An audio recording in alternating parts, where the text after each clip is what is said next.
Hi there, it's Dr. JOYLYN Maniaci, and welcome to Happy Hour. This is your time to ask questions and get some facilitation around things that are coming up for you midweek.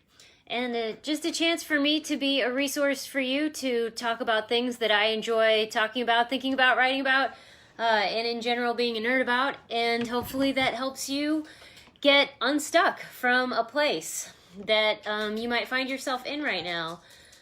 And I say this a lot in passing, but let me take a moment to emphasize that if there is a place in your life that you are stuck and seemingly dynamically stuck, like no matter what you do, you kind of hit your head up against it or find yourself swirling back to the same place, that in that spot is a superpower that's been turned inside. So instead of being able to express it and use it and witness your own superpower, it's actually kind of getting bent and warped and twisted, and it ends up sort of working against you. So the good news is that means you're super powerful and that there is a superpower there. It's just a matter of backing away from the situation instead of staring at and kind of like compounding the problem and further making a mess of things by using that superpower and in the wrong way, and sort of taking a pause and then being able to ask for awareness about what the superpower is, to see what the limiting beliefs are and why it's turned in and against, instead of being able to be expressed and you be more fully you. So just if you're finding yourself really stuck and you seem to be having an area of your life or an issue or something that just keeps popping up, it's not because you're stupid. It's just there is some programming in place that is not allowing your superpower to be directed in a way that will actually work for you and be the most fullest expression of you, which allows your superpower to shine and you to be a gift to the world. So it's just a way of keeping you small. It's programming and then reinforcing those limiting beliefs and telling ourselves the same thing keeps it doing that way. So it's a lot about changing how we communicate. And I talk so much and I talk all the time about communication and relationship dynamics. And when I do that, and we talk a lot about, I mention the 90-day relationship remodel a lot, because we're remodeling the relationship with yourself. Because that is the key, the source of you and your power and your ability to be fully expressed, your ability and capacity and willingness and audacity to shine and be a bright light. And when you're a bright light, one thing that lights up is you. And all the blessings in your life become more illuminated. They're even more visible. So you actually get the benefit of you shining. And when you do that, everybody else does too. Now here's the kicker. Some people are going to love your light and say, "Where have you been? Thank you.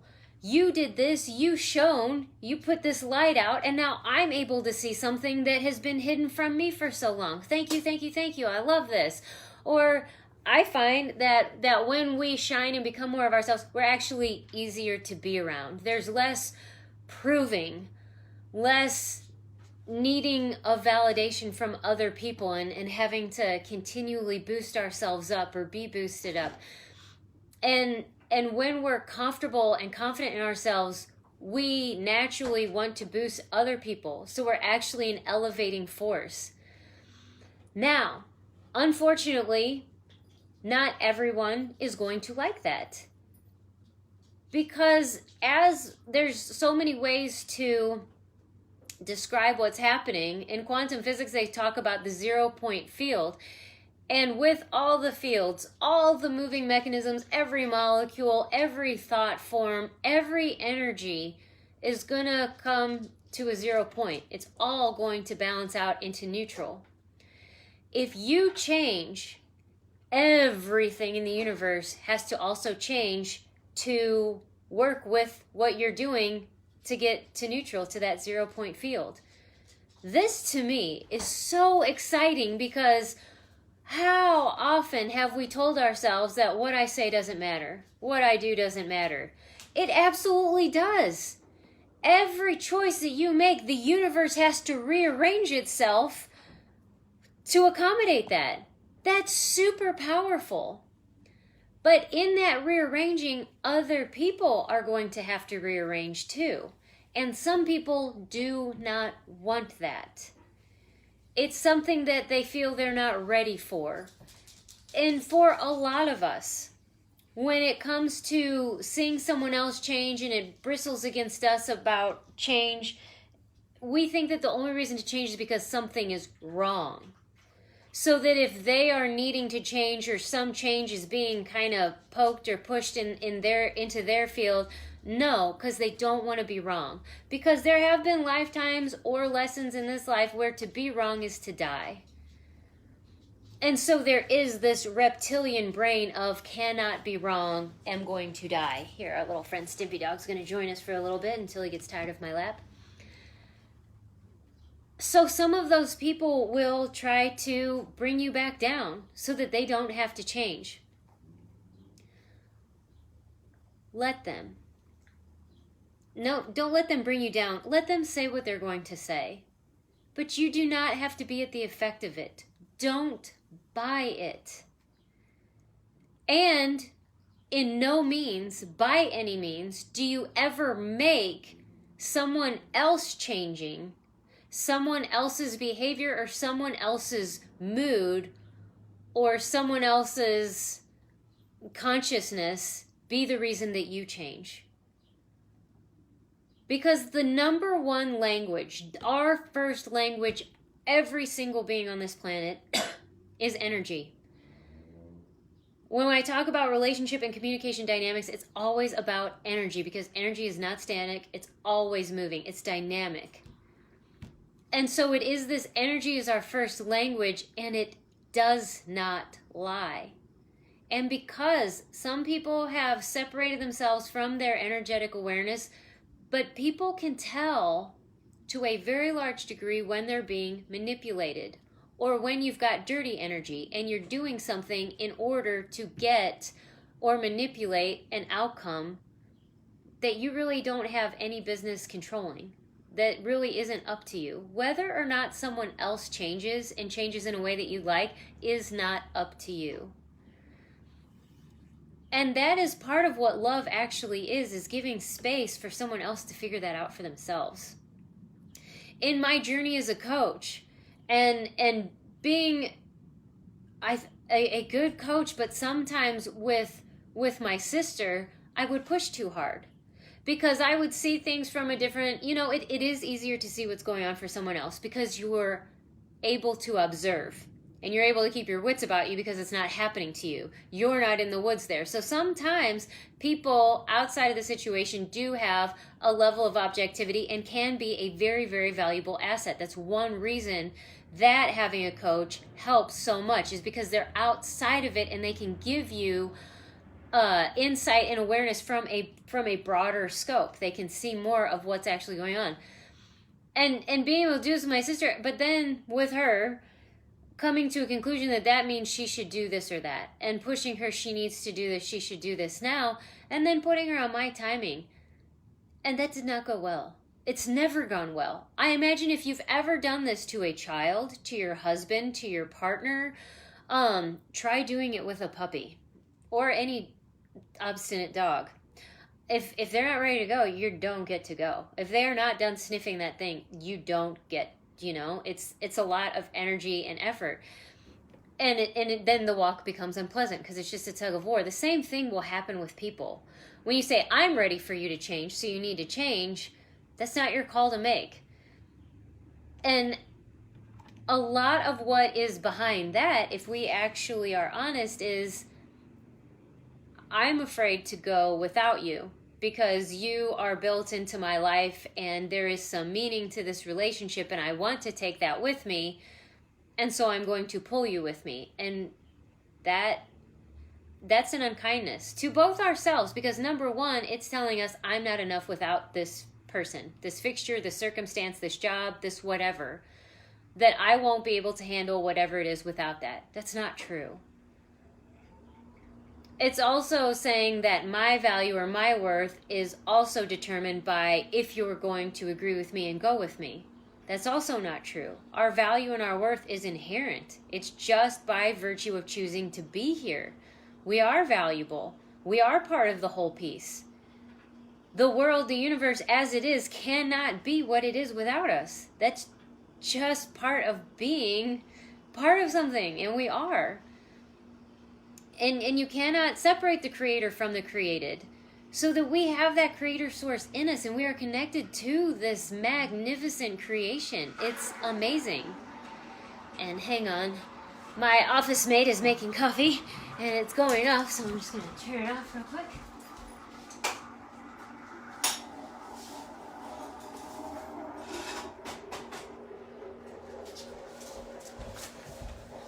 Okay. And the pup might come back into my lap. We'll see. So that's two things that actually aren't true. And then we have to recognize our control freak nature of wanting something for someone. And it might come honestly from a loving place. Sometimes it very much does. You really do see that someone is suffering and that they're hitting their head on their own limitation and they're tripping themselves up or they're getting in their own way or sabotaging themselves, and you can see that. And maybe they can and maybe they can't. And you just want so much for the other person to be happy, but you don't get to choose when and how they do that. All you can do ever is to choose for you and to choose what lights you up. That is the thing, the choice. That is actually, when you light up, you go up, you elevate your own resonant frequency, your own vibration. And because you are part of the whole, you bring the whole up to where you are. You start contributing a boost. That's so much bigger than we give it credit for. Because what we have been trained to do is say, okay, I made this choice, I'm doing this different, and you start to feel kind of different, but you look outside and say, there's still crime, there's still rape, there's still inequality, there's still poverty, racism, COVID's still there, people are still scared, the politics are what they are. I guess I didn't make a difference. And we stop, and we give up. Or we go back, a couple steps forward, a couple steps back. Because we just do not acknowledge our power. And the same thing is actually happening in some way, shape, or form on a different level when there's an area of your life that you're not seeing the success. It's you not showing up and not shining. And sometimes what a lot of us do when there's an area we know isn't working, we start working on it, right? Because we want this to change. And we go for it, and we start making changes, but then we look at the circumstances and say, oh, they're the same. I guess it wasn't working. And we just don't stay the course. But here are the benefits of doing the work. Because sometimes it feels like fucking work. It's a lot of energy to go up against a habit because they do not extinguish themselves. It's a lot of effort to sometimes go against what we've been programmed as a reality to make other people more important than us. To say that seeing is believing, and when you don't see the circumstances of your life changing, that means nothing's happening. And to the effort it takes to sustain, to keep going, it takes effort, and sometimes it feels like work, but here's what you get. You. And when you get you get confidence. Because confidence actually comes, to thine own self be true. Knowing yourself. Because, for one, I actually find learning about myself to be incredibly fun. I think that people are so interesting. The movies that I tend to like the best are about somebody's life. Because everybody has stories that you're just like, this is incredible. I had no idea that somebody went through this, or that was even a thing, or that sometimes I'm just fascinated because some people just are so interested and gifted in ways that I'm not, or not interested in. As far as I'm not a theatrical person. I'm expressive and I like entertaining and speaking, but as far as putting on costumes and pretending to be somebody else, I love that people do that because I'm super entertained by plays and movies, but for me to do that, it feels sort of funny. So I didn't pick that as a vocation. Hey, there's some wisdom there. But I think that people who do that, it's fascinating, you know, and to see the similarities of people who do that and how I'm similar to them, and I just find people to be so fascinating. And so I think that finding out more about myself is sort of its own sort of entertainment. So you get entertained as you go through this and you learn about yourself. You are a fascinating person. But when you start to know you and you start showing up as you, there's these surprises and this inner strength that perhaps not, but it seemingly so, that especially for women, it's kind of like this pleasant surprise of like, ooh, who is this person that just showed up? I didn't even know I could do this. I didn't even know I could say that. And I said it and the world didn't like spin off its axis. I didn't get burned to a crisp. People laughed like, and I wanted them to, and it was good. That you start getting more of those, and then you start recognizing yourself and you see more things about yourself and start seeing you more clearly, to where I remember even I was in eating disorder land for so long, and I started doing some weight training and my arms got bigger. And I was just like, oh great, I'm getting fatter. No, I was building muscle. But then as I started to make those choices and then be around people who are doing this, that if I said something of like, great, I'm getting fatter, they would look at me like, are you ridiculous? You're getting stronger. Oh, I had just totally been used to classifying myself as, you know, this way, something wrong with me. If it's my body, of course it's wrong. Instead of seeing it as, oh, whoa, I have a capacity that I didn't know I had. And starting to see yourself actually more clearly, because that is what was happening.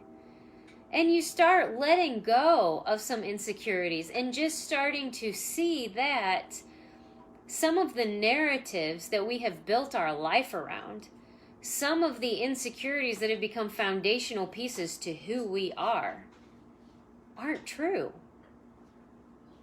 And sometimes there's a little bit of grief and a little bit of confusion and an identity crisis of, well, who the hell am I now? Because that piece of that I had a lot built on and around is gone. But then there's so much more space. And the energy that it takes to continue to wind ourselves around a limiting belief, and the amount of energy it keeps to put and keep all this judgment in place, it actually takes a lot of energy. And we just get used to it, so we don't think it takes energy, but it's really sort of slowly sucking our life away, to when those things get released, things change, and all of a sudden it's easier to make wiser food choices. We're surprisingly having better athletic performance. Our sleep is better. People don't annoy us as much. All of these things, because that energy isn't there, we're not feeling so exhausted and drained. Perhaps, and very much possibly so, and research shows, like, your healing, your physical healing will accelerate because you actually have more energy available for your cellular regeneration. These things are all connected. We just get used to it being a certain way and compartmentalize ourselves in our lives and say, oh, that has nothing to do with this. My marriage falling apart has nothing to do with the non-unification of this bone that I broke, you know, like, or the repeated stress fracture in my toe. Those things aren't related. And on the surface, they will not look to be related, but because everything is energetic, dynamic, and about communication, everything is related. Now, that's not to say that if you then reconcile with your husband that your toe is absolutely going to get better. No, but you might find that the way that the weight is hitting your foot might change because you're walking taller, straighter, because you feel better about yourself and your relationship and who you are in the world. that makes the healing process easier because the stress is going in the vectors and on the bones and on the places that were designed to get that pressure instead of all these compensatory patterns. This is just to say that when you do the work, there are so many collateral benefits that it's worth it.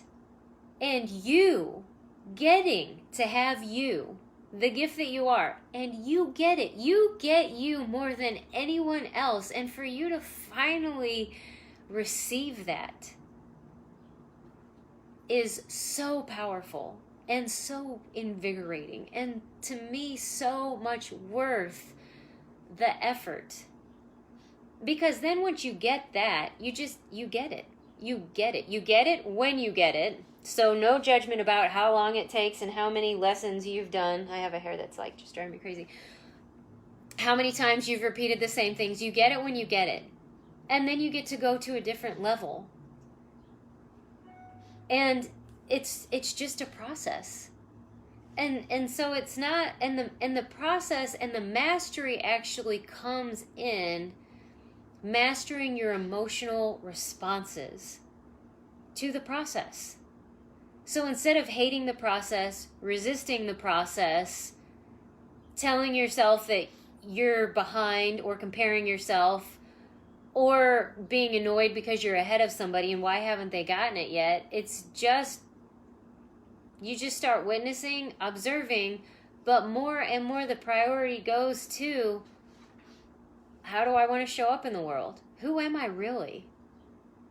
Because you are not really just a person who's struggling with your weight. You're not really just someone who's trying to build a business. You're not really just someone who's trying to keep your marriage together. You're not really just someone who's trying to, make it for your family. You are so much more than that.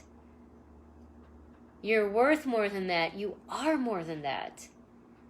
And when you show up as more and more you are a brighter light, and you become an inspiration and an invitation for other people to start being lit up from the inside. And if you do have kids, you get to change the legacy that is passed down from generations. I love my parents. I do. I really do. I struggle with them sometimes. I've blamed them for a lot. They are flawed and imperfect. They wouldn't argue this either.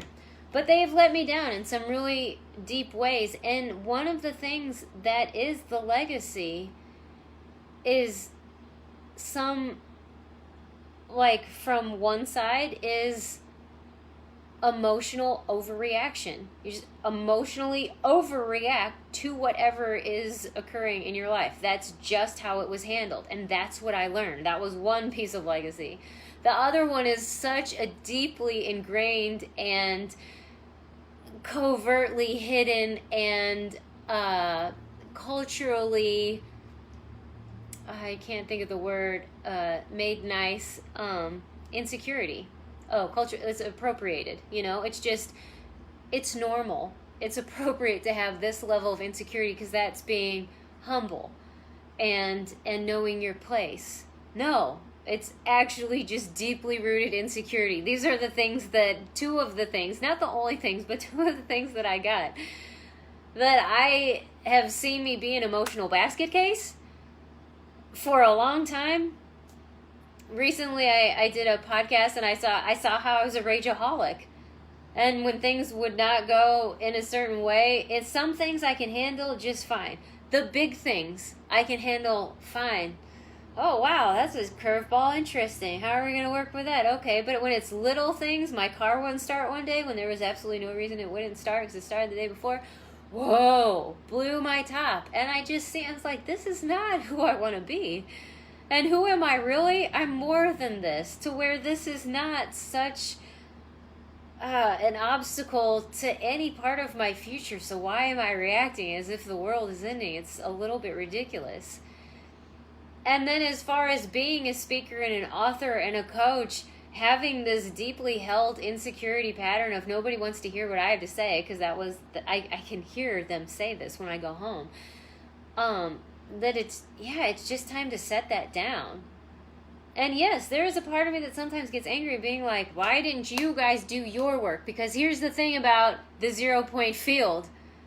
Since it all goes to neutral, if there is this pattern that needs to be abolished and it needs to be eliminated, if somebody refuses to do their work, somebody else has got more work to do. And if, I guess, for whatever reason, it's me. Because I'm saying the buck stops here. I'm not going to live at the effect of these things. I've done it because that's what was modeled. That's what I learned. There is a lot of reality that's built around that says, yeah, it's absolutely appropriate to be mildly insecure because that means you're humble and you know your place. That's the culture that I grew up in. But I just see how that makes me never confident. It's not okay to say I'm good at something when I am. It's very hard to build a business if you can't tell somebody you're good at what you do. Because I don't want to be arrogant. That shit's gotta go. And I don't have kiddos of my own, but I do have nieces and nephews, and I want them to see a different way of being with themselves. A different way of showing up for yourselves. And that integrity doesn't just mean, it's not just about keeping my word to somebody else. I said I'd be there at 6 p.m., so I'd be there at 6 p.m. It's also, I said I was going to be here for me. So that when I get this little nagging voice of, ooh, I wouldn't go there, I listen to that. Instead of being like, oh, it's going to be fine, I'll do it anyway. Or if I'm really exhausted and my body's saying, please let me rest today, then I'm like, no, today's a leg day, gotta go to the gym, I'm going to do that because I said I would. That the integrity is actually checking in here, not here. The heart, checking in with the heart, listening to the whispers. A different way of being, and it, for a lot of us, is going to take some effort and a lot of practice because this isn't what we were modeled. To actually check in here with our heart first before I speak out of anger. That's something that's coming up a lot for me now, of having to just increase that pause a little bit.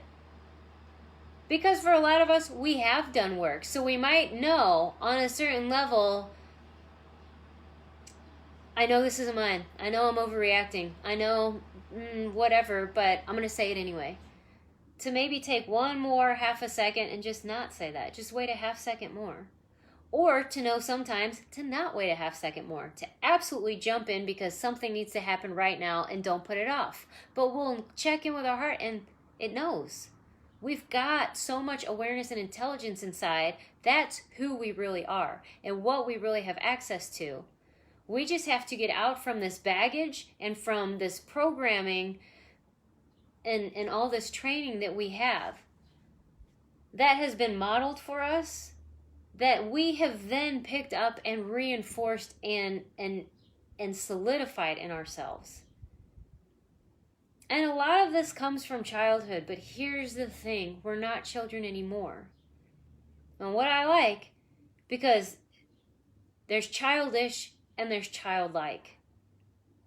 And childlike is having that sense of wonder. Knowing that magic is totally on the table as far as probability and possibility goes. Magic is totally an available option. And the imagination and creativity. And for a lot of kids, the willingness to just ask, hey, will you be my friend? Hey, do you want to play? And if they don't, they just move on. They don't take things so personally. Those are childlike qualities. That is brilliance. That is showing up. That is, it's such an attractive energy. Now, childish is having the patterns of not having a fully formed prefrontal cortex to where some of your decision making isn't actually completely in place, and having a more developed overreactive emotional center versus a rational center that can actually work through things. And part of that is also just taking in information without any kind of filter of who is this coming from, who's benefiting, what will happen if I do that. They don't have that ability.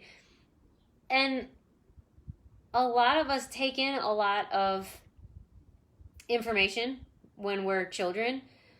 A lot of us have had trauma as children. And then as we grow into adults, when something that triggers that trauma response, we go back to that age pattern. Now, when it comes to healing, it is not to put on the adult brain and say, you can't logic out of, well, you're fine now. It wasn't that big of a deal. Or just in some way, a lot of times we minimize the experience because now as an adult with a larger body, with a bigger muscle mass and ability to move or push things out of the way, or with having perspective of several years and maybe some life experience that we can say, oh, that's not what was really going on.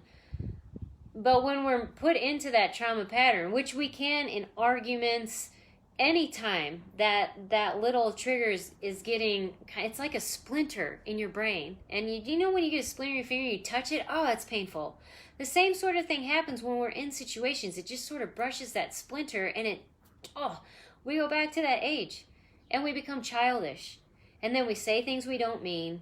We'll throw things, or, we will just respond in not only age inappropriate ways, but situationally inappropriate ways.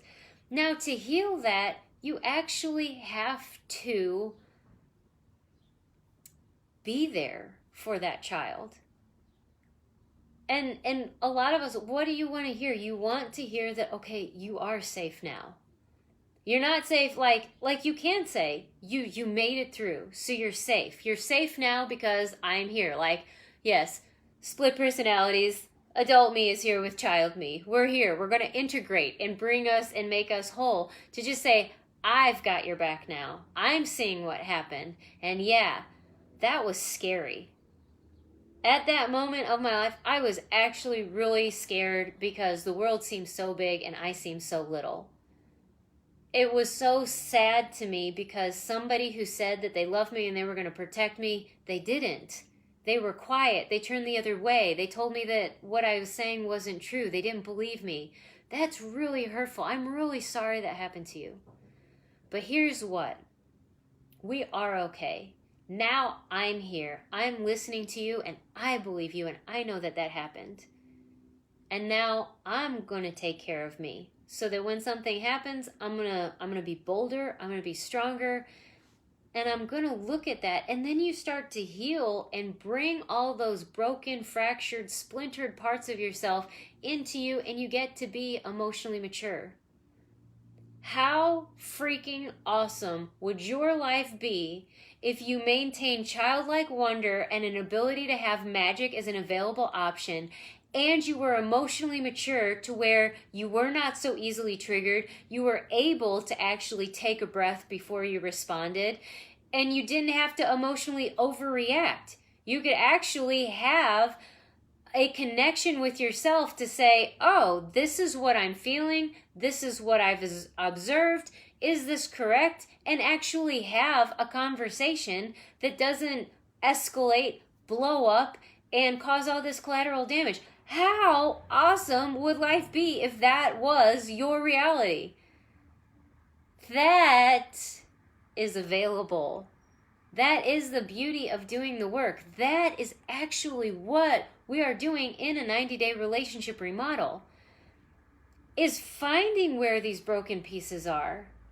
Not just to intellectually understand and then rationalize and explain and make everybody else have to deal with your shit. No. It's actually learning how to be a resource for your own healing so that you can integrate and become emotionally mature. Then it's looking at what are age-appropriate ways to communicate when you're hurt, when you're frustrated, when you're backed into a corner. And even to be a better ally and resource for yourself of sometimes the things that we are emotionally responding to are actually physiological. We might just be really tired. We might actually be in pain, but it's visceral, so it's a subconscious more of a pain than it is really, I broke my toe, or maybe it is. Maybe it's you're hungry. Maybe, like with a lot of anxiety, there's a lot of just aberrant nerve firings, and so the breathing isn't correct. Sometimes what we are actually emotionally reacting to is a feeling of disconnection that we can actually easily establish by putting our feet on the earth, because the earth is a very grounding and sustaining force, nurturing force. I talk all the time about hugging trees, and I think people laugh, but they are great huggers, and they are very calming.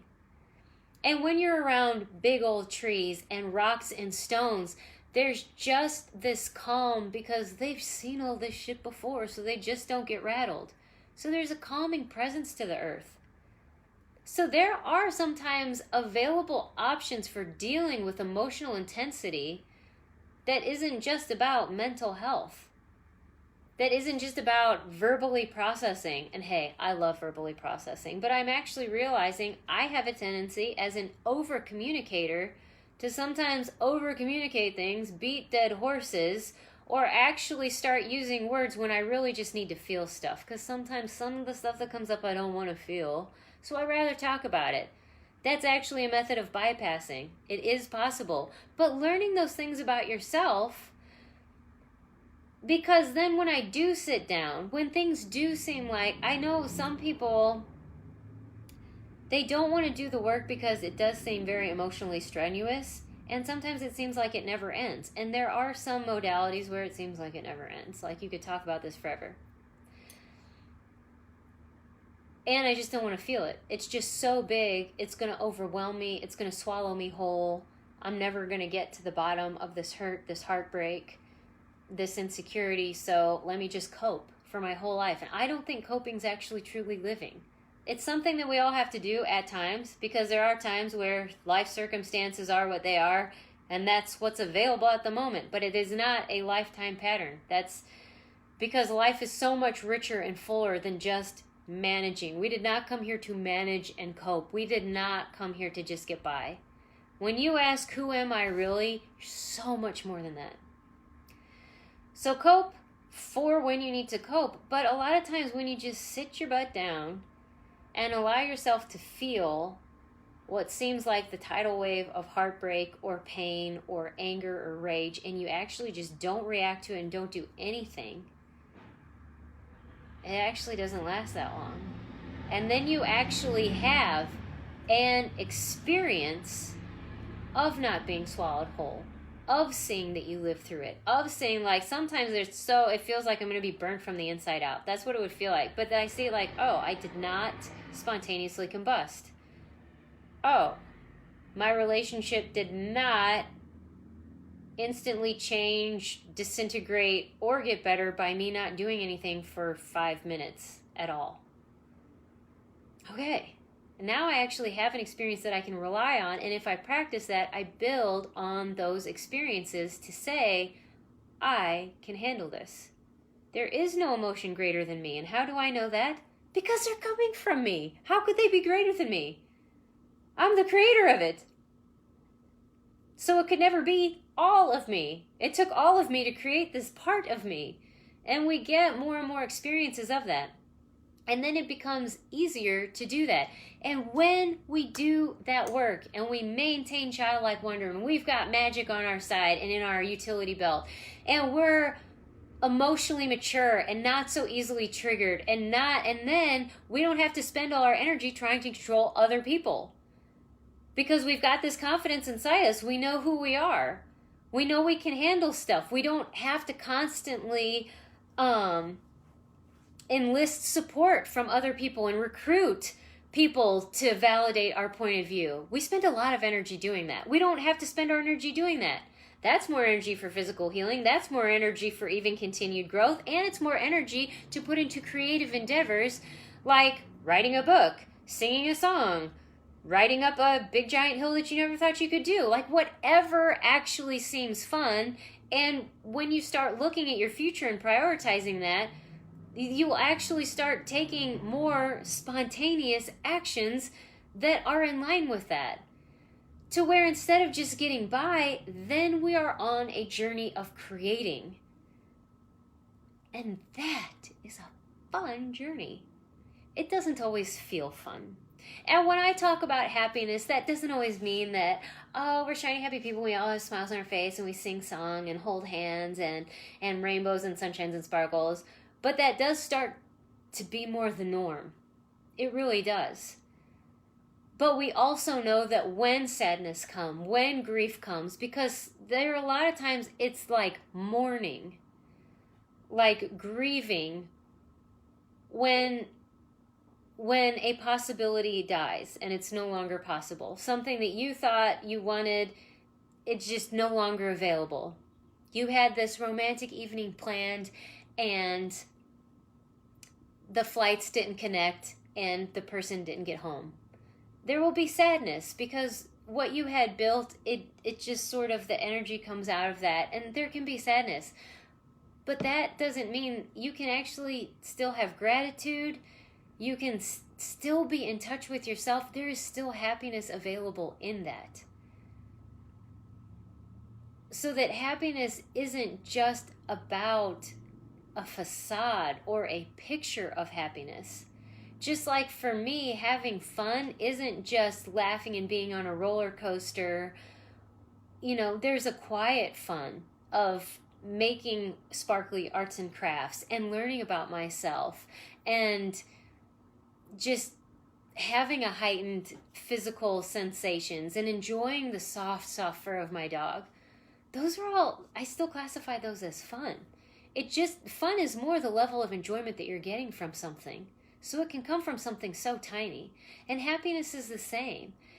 And although there are nuances, the gratitude, happiness, joy, delight, laughter, those are all sort of feeding into each other. And they're just the elevated emotions that become more and more available the more we are willing to let go of all the heavier vibrations, all the self-limiting beliefs, all the programming that we have, all of the looking at the circumstances of our life to see if it's okay if we're happy.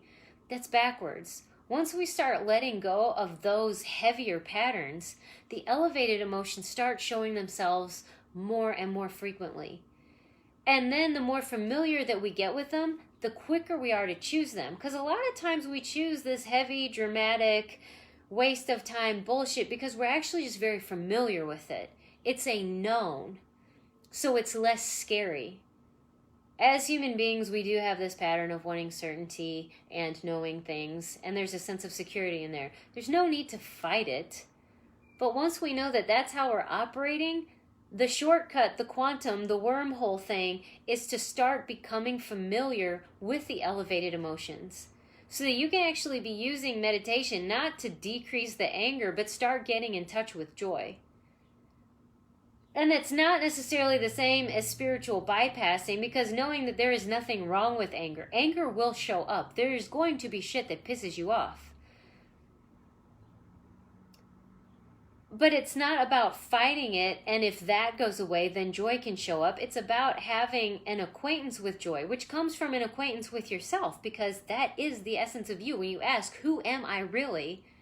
My guess is that you were a youthful little being, that you were also a bubbly, little, playful, magic-filled thing. That's who you really are. It's just getting rid of all this programming and the stupid ideas of what we thought being an adult was, and the baggage and the hurts that we've had and the stories we've built around them so that we try to protect ourselves. We start getting rid of those stuff, and we start to emerge and having more of that childlike presence, that innocence, that fun, that bubbliness.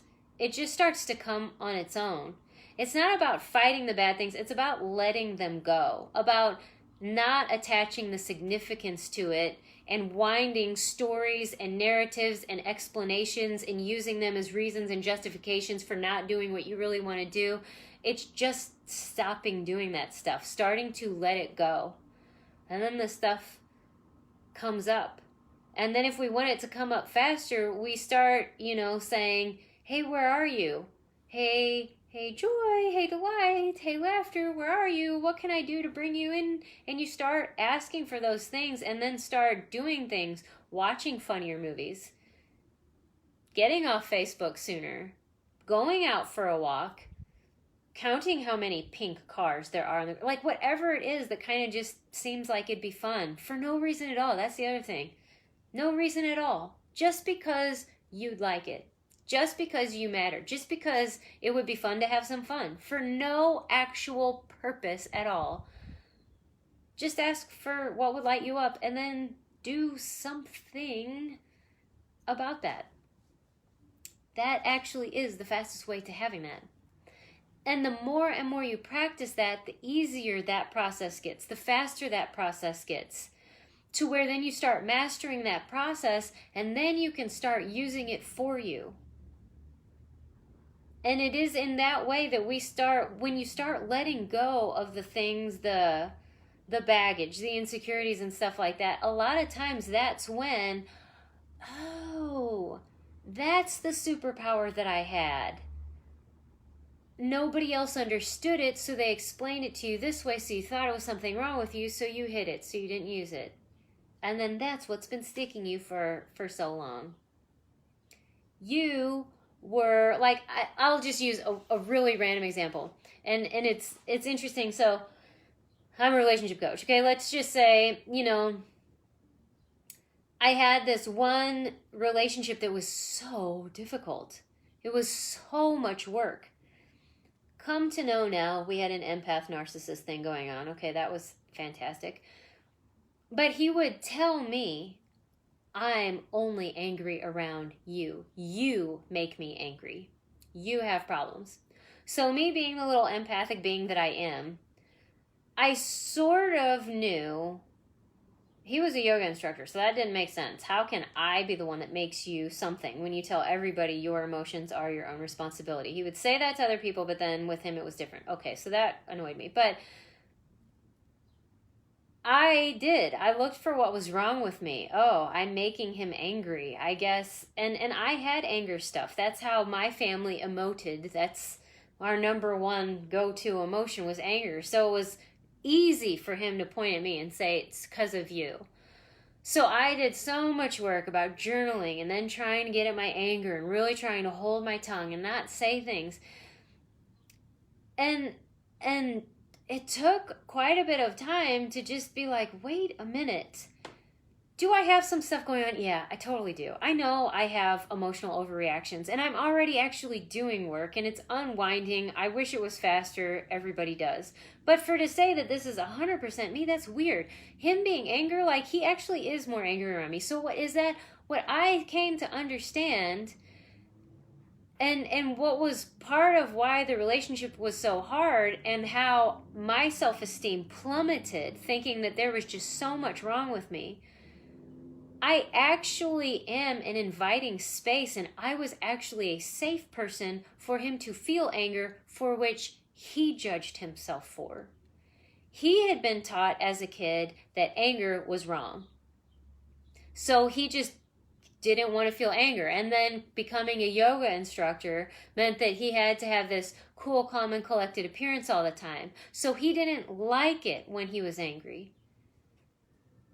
Not knowing that there was actually some anger in him for lots of different reasons. And it would just come out with me because of the childhood I had and the relationship with anger that I had, it wasn't so wrong. It wasn't so scary. So that I was actually a place he could express that. But he didn't like it still. He didn't like it, so then he just blamed me and said it was me. And if I had totally bought that, and when I did buy that, my self-esteem went down, thinking there was something wrong with me. And guess what? When my self-esteem went down, my neediness went up and the relationship got worse. So if you find yourself continuing to hit your head against things, take a step back and ask, is there a superpower here that's being misdirected, being misunderstood, being misapplied? Because what it was is there was actually more than one thing going on. Yeah. I have some anger that does not need to come out as frequently, as often, as intensely as it does. And because I actually have an ability to work with anger and not judge it and not make it wrong and a willingness to express it, that also makes me a safe place to, if you can't express it, that you can hear. And you're not going to get judged for it. I'm not going to say you need to get angry, but I'm also not going to say you shouldn't be angry. We're actually going to be in a space of allowance and say, what's required here? What is the anger communicating right now? What do we know?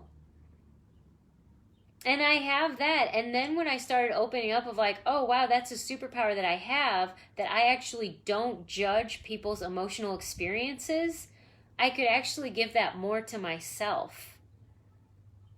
Because a lot of my anger was I didn't want to feel as hurt as I did. Heartbroken to me was something that I judged as it was going to swallow me whole. There was never going to be a bottom to it. So I just tried to keep my head above water, and I did that by being angry instead of actually being sad. But then when I recognized, okay, hey, there's no judgment of emotions. Me being sad doesn't mean because I had depression. So it was like, if I'm sad, then I'm just going to go into depression. And just being like, no, that's just a story that I told myself. Like, no, I actually have a superpower of having an allowance. So let me give that to myself. And then my work, my journey, my healing really accelerated from there. Because also what's interesting in that is if I didn't see that about my superpower, what I would do is prove it. And I would actually, oddly, and these are weird things that we do, I would be more angry to prove that anger is not a judgeable offense. And what that did was give him more evidence that I'm just an angry person and fueling that in him. And see how these are what the dynamics are. And a lot of it just comes from not knowing ourselves. Once we know who we are, what we're capable of, what our superpowers are, and then how to actually use them, everybody benefits.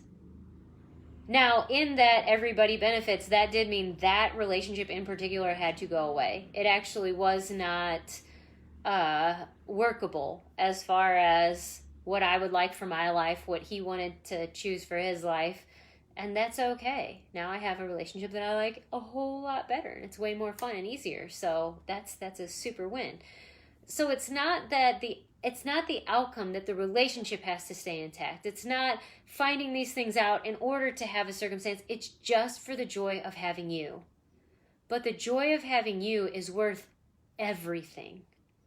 It is what we actually came here for, was just to discover who we are. And to have physical, sensual pleasure and experience that a lot of dimensions and places don't have. We get that here. We get to smell flowers. We get to feel the sunshine. We get to have sex. We get to, pet cute dogs and have them lick our nose and all these delightful things. Feel the wind in our hair. All this. And the more that we tune into that and just be like, wow, I get this. I came here for this. The gratitude starts building. That is actually what will start resourcing us so that, when the going gets tough, the tough keep going. That's how the tough actually resource themselves. Is you tap into this deep sense like that, like deep aquifers, you tap into those deep sources of well-being, of gratitude, of joy, of happiness, of knowing that things are going to be okay. And you start being able to witness more and observe more before you start reacting. And you start to seeing your patterns, and not as judging, not because you have to change them because they're wrong, but you're just saying, oh, this isn't how I want to show up. Oh, this isn't who I really am. Oh, that's interesting. I don't even know where that. Oh, that's a story I just came up with to explain these two things. And the process can be entertaining. It can be fun. It's very insightful, and it's healing.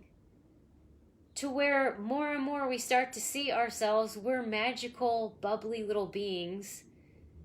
That doesn't mean we're laughing and happy. That's just a personality thing. Some people will, some people won't. But there will be this more lit up experience of life. And when we're confident, we're easier to be around, we communicate more effectively, and we have this pleasure when other people succeed. Not like, oh, I should be happy for them. Oh, I shouldn't be jealous. You're actually genuinely happy for other people when they succeed, and you totally know that your success is yours. You get it. It's not about deserving or proving. You just get to delight in it. And then there's so much more energy for other endeavors. And that is the magic of creating your life. That is what we do in a 90-day relationship remodel. We're looking at your future. We're going to snare you and untangle you and get you unstuck from the obstacles, and you're going to see the programming for what it is. Not you, it's programming. It's just sort of built in, but we're going to see how and where you've reinforced it with the stories that you're telling yourself. That's a big part of communication, is what we communicate to ourselves. We're going to start seeing those stories as stories. We're going to see where maybe trauma has fractured us and splintered us, and we're going to pick up those pieces and we're going to reintegrate them. And you get to maintain your childlike wonder and ability to have magic in your life and to use it creatively and fun. And you're going to be emotionally mature so you're not trigger prone, you know, and things aren't brushing up against you and bothering you all the time. And you don't have to fall to pieces. You don't have to be overwhelmed. You actually get to have people come around you because they want to support you. Not they're trying to hold you together or hold you down or hold you in place. None of that. You just get to start elevating and being an elevator in the process. And that is so delightful. And I would love to work with you on that, because that is just, these are the conversations I love to have. I love to have with people. It just lights up my life. So if you are ready to go, I would be honored to work with you. I will put the link for the 90-day relationship remodel in the post there.